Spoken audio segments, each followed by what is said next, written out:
আসসালামু আলাইকুম বন্ধুরা, কেমন আছেন সবাই? আশা করি আল্লাহর রহমতে আপনারা সবাই ভালো আছেন। আমি আলহামদুলিল্লাহ ভালো আছি।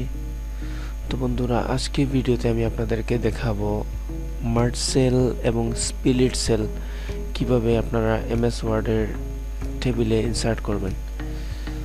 সো আমার একটি এমএস ওয়ার্ডের ডকুমেন্ট ওপেন করা আছে, সেটার মধ্যে আমি এখন চলে যাচ্ছি। দেখেন, এখানে কিন্তু অলরেডি একটি টেবিল মেক করা আছে। এই টেবিলের মধ্যে আমি আপনাদেরকে কিভাবে মার্জ করতে হয়, দুটি সেলস মার্জ করতে বা কয়েকটি সেলস মার্জ করতে হয়, আবার কিভাবে স্প্লিট সেলগুলো ইনসার্ট করতে হয় সেটা দেখাবো ইনশাল্লাহ। তো মার্জ মানে হচ্ছে একত্রিত করা, আর মার্জ সেল মানে দুটি সেলসকে একত্রিত করা। মনে করুন আমরা এই দুটি সেলসকে যদি এখন একত্রিত করি, সেটাই হয়ে যাবে মার্জ সেল, মানে একত্রিত সেল। মানে এই দুইটা সেলের মধ্যে পার্টিশন যেটা আছে, দাগ যেটা আছে, সেটা চলে যাবে। সেক্ষেত্রে আমরা যদি অনেকগুলো সেলকে একত্রিত করতে চাই, সেক্ষেত্রে আমরা মার্জ সেল করতে পারবো, একত্রিত করতে পারবো। সেক্ষেত্রে সবগুলোর পার্টিশন চলে যাবে, একত্রিত হয়ে যাবে।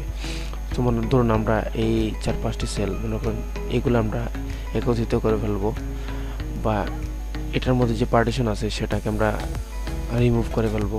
তো সেক্ষেত্রে আমরা তো প্রথমত সিলেক্ট করে ফেলবো।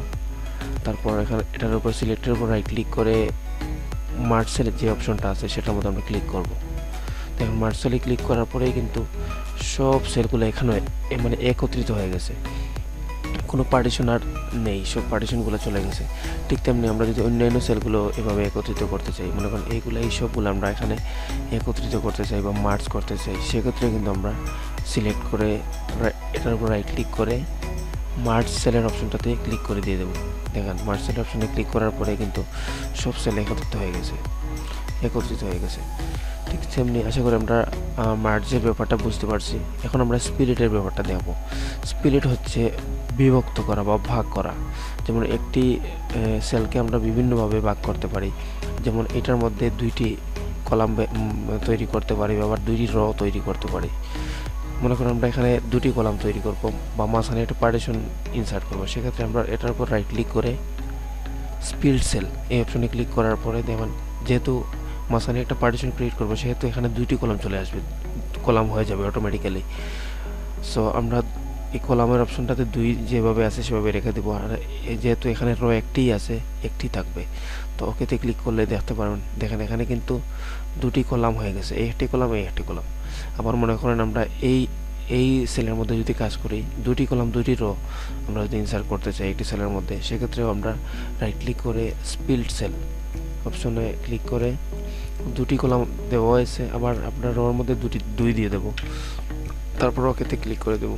দেখেন এখানে কিন্তু দুটি কলাম আবার দুটি রো চলে আসছে। তো আশা করি আপনারা মার্জ এবং স্প্লিটের ব্যাপারটি ভালোভাবে বুঝতে পারতেছেন। তো ভিডিওটি যদি ভালো লাগে অবশ্যই লাইক করবেন, আপনার সোশ্যাল মিডিয়ার বন্ধুদেরকে শেয়ার করবেন, আর অবশ্যই আমাদের চ্যানেলটি সাবস্ক্রাইব করবেন। ধন্যবাদ।